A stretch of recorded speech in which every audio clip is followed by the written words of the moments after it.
course, the thug who killed Tupac Shakur would have everyone running scared. Tupac was no joke back in the day, so killing him meant you had some serious balls. He didn't just kill Tupac, he evaded the cops for a whole 27 years after the crime. But if you think that's the only reason rappers are scared of him, well, I'm here to tell you, he's more dangerous than you think. Keep watching till the end of this video to see why rappers are scared of Keefe D. Trust me, you don't want to miss this. Before we get into the video, I want to give a quick shout out to the #1 celebrity jeweler, the Ice Champ. The Ice Champ is doing a special deal for the next 24 hours on diamond watches, chains, and more. Follow at the Ice Champ on Instagram now.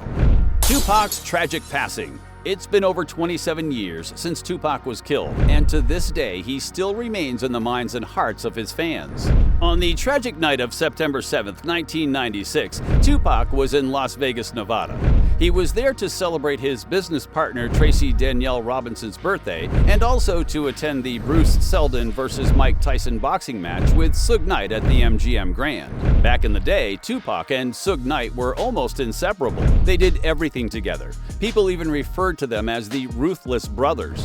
In the lobby where the match was being held, someone in Tupac's group spotted Orlando Baby Lane Anderson, an alleged Southside Compton Crip. The individual who spotted him accused Anderson of having tried to snatch his Death Row Records neck chain while in a shopping mall. In no time, the group was all over Orlando Anderson, as if he had done much worse than steal a chain. They beat him so bad that his crew could barely recognize him when they came to pick him up. Tupac then went to his hotel room and changed into fresh clothes. He then headed with Knight to his Death Row nightclub, Club 662, in a black BMW 750IL sedan as part of a larger convoy. At about 11 p.m. on Las Vegas Boulevard, bicycle-mounted police stopped the car for its loud music and lack of license plates. The plates were found in the trunk and the car was released without a ticket. A few minutes later, at about 11:15 p.m., a white four-door late-model Cadillac sedan pulled up to the passenger side of the BMW. A hand popped out of the window and shots were rapidly fired into the car. Tupac was struck 4 times, once in the arm, once in the thigh, and twice in the chest, with one bullet entering his right lung. Shards hit Knight's head, leaving him injured. But despite his injuries, he drove Tupac and himself a mile from the crime scene to Las Vegas Boulevard and Harmon Avenue. Tupac was taken to the University Medical Center of Southern Nevada, where he was heavily sedated and put on life support. Tupac died of respiratory failure following cardiac arrest after the removal of his right lung while in the critical care unit. Doctors tried to resuscitate him but were unable to halt the bleeding. At 4:03 p.m. on September 13, 1996, he was pronounced dead. Tupac was allegedly killed by Keefe D as revenge for beating up his nephew Orlando Anderson. Apparently, after picking up his nephew and taking him to the hospital because of the injuries he sustained during the beating, Keefe then got his crew together to orchestrate the drive-by shooting that ended Tupac's life. Keefe D arrested for killing Tupac. As one of the last living witnesses to Tupac's murder, Keefe D was charged Friday for killing the rapper. It was a long-awaited breakthrough in a case that has frustrated investigators and fascinated the public ever since the hip-hop icon was gunned down 27 years ago.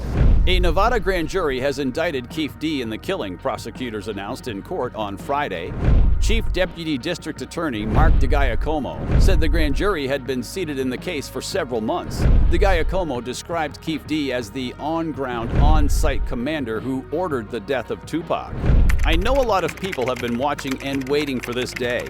Tupac Shakur is a music legend, and for a long time, this community and worldwide have been wanting justice for Tupac. Today, we are taking that first step, Clark County District Attorney Steve Wolfson said at a police press conference. The charge was revealed hours after Keefe D was arrested while on a morning walk near his home, according to Mark DeGiacomo. Keefe D has long been known to investigators and has himself admitted in interviews and in his 2019 tell-all memoir, Compton Street Legend, that he was in the Cadillac when the gunfire erupted during the September 1996 drive-by shooting.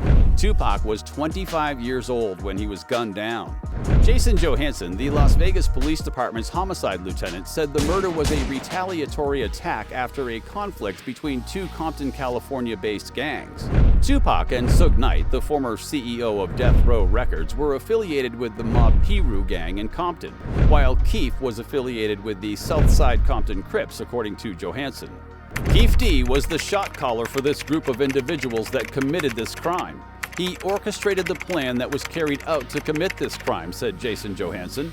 All other individuals associated with the crime are dead, he added, including Anderson, who had denied his involvement with the murder to CNN before his death in a gang-related shooting in 1998. Johansson said police have long known the outline of events that night, but lacked sufficient evidence to bring the case forward. The arrest came 2 months after Las Vegas police raided Keefe D's wife's home on July 17th in Henderson, Nevada. Documents said that police were looking for items related to the murder of Tupac Shakur.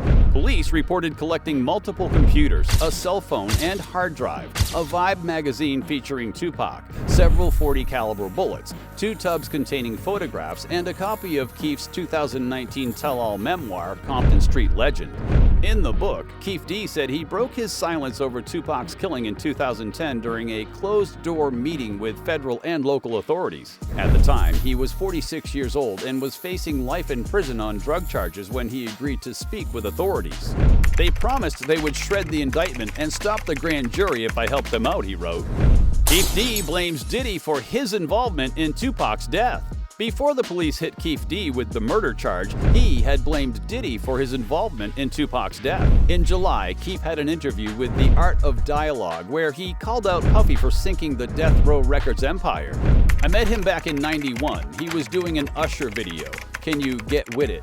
They called my hydraulics place and asked to use some lowriders. So I let them use my 4 and we took the car up there, Keefe recalled, explaining how he met Diddy. He proceeded to talk about how he wished he had never met him. He believes his relationship with the Bad Boy Records mogul ultimately led him to being tied to Tupac's tragic death. If I wouldn't have ever met him, I wouldn't have ever been involved in this bullshit, he stated. I would have never met the brother. I would have never been involved in this bullshit. He then accused Diddy of being responsible for the demise and fall of 2 empires, his own and that of Suge Knight's. Keefe also stated that he was disappointed in Diddy for how things played out, stating that they were all Crips and he should have never acted the way he did. Keefe D threatened Boosie Badass. A few months before his arrest, Keefe D threatened Boosie Badass in one of his interviews, warning him to stay out of people's business. During Keefe's interview with The Art of Dialogue, he was asked what his thoughts were on Boosie Badass. Noting how Boosie often makes commentary on others, Keefe had a very stern warning for him.